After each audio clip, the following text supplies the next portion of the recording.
The Thing That Stalks the Fields by David Fewling. Narrated by Otis Gyrie.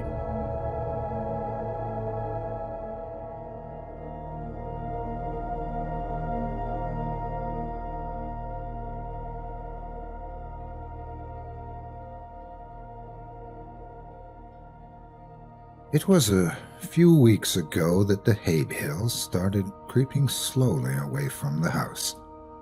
Every morning when I woke up, each had moved a few hundred feet from where it was before. I assumed it was pranksters with nothing better to do, so I ignored it. Within a few days, though, the bales began to approach the boundaries of the farm. I was tired of this whole game by then and decided to move them back. It took a tedious hour to bring them all from where they were to over near the house again, and by the time I was done, I was ready to snap the neck of whatever little pissant was deciding to screw with me. The next morning, I found each and every one of my horses messily decapitated. The smell was what woke me up. Each one was slumped over against the side of its stall. There were no signs of the heads. I spent the rest of the day cleaning up the mess and burying the remains. It was only when I was done that I noticed the bales of hay had all returned to their positions from the day before, scattered far out into the fields. This time, I left them where they were. That night, I sat on my porch with my shotgun in hand and a pot of coffee on the table beside me. I sat for hours, straining my eyes, watching the fields to catch a glimpse of who was moving my hay bales. Finally, I was beginning to nod off. I would have, but just as my eyes began to close, I heard a clamor and a rustling of trees from the nearby woods. I leaned forward, my heart racing with excitement. I was going to catch the bastard.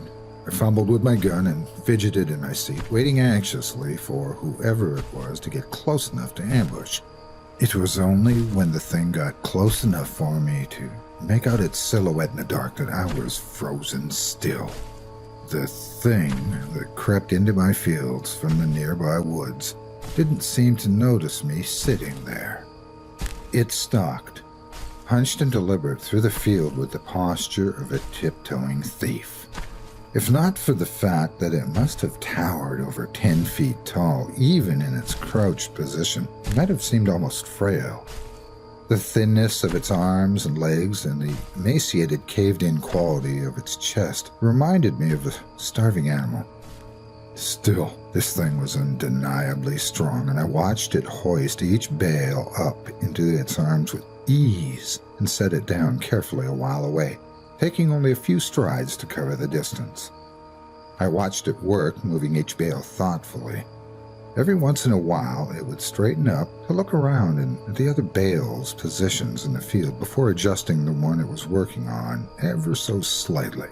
Before it left, it looked towards the house. I felt its eyes sweep over me in the dark, but whether it saw me or not, I couldn't tell. And then it turned silently and crept back the way it came, disappearing into the dark of the woods. It took me an hour before I had the courage to move at all. I went inside after a while, but didn't sleep that night. It was only when the sun arose that I dared step off my porch into the fields. The hay bales were where it left them. Strangely, it didn't move them as far as it had in the previous days. They were approaching something invisible in the fields, and as I looked at them, I realized that they seemed to be marking some line. Indeed, as I walked around the house, I saw the distinct circle that they formed with me at the center. At first, I thought the bales were just being haphazardly moved away from the house, but now I could see that they were instead being moved towards some boundary. The thing was sending me a message. I slept uneasily that night, and only because I was exhausted. They didn't move at all for the rest of the week, in fact. They were finally where the thing wanted them. I made myself sick trying to interpret them. Why would this thing expend so much energy moving my hay bales and threatening me with such violence should I try to interfere? Killing my horses was just that, a threat, an intelligent threat at that. It knew what would scare me, and it knew that I would understand the implications. The sound of an automobile working its way along the road to my farm one morning gave me a little rush of excitement. I'd been planning to abandon the farm since I saw the thing, but I couldn't hope to leave on foot without risking it treating me like it had treated my horses. But if I could get in the car with whoever was coming my way, I might be able to escape before it could stop me. I don't know or care who it was. I decided that moment they stopped the car, I would jump in the passenger seat and tell them to get the hell out of there. I didn't get the chance. The car worked its way slowly along the road, trundling across the uneven ground. I urged it silently to hurry. It was when it passed between the two bales placed on either side of the road that I began to hear a booming clatter from the woods. The thing burst suddenly between the trees, sprinting on all four of its terrible, gangly limbs toward the car. Within a few seconds it was there, pouncing on the automobile like a predatory cat. Within moments, it was picking and peeling the vehicle's steel frame apart, working to get at the driver.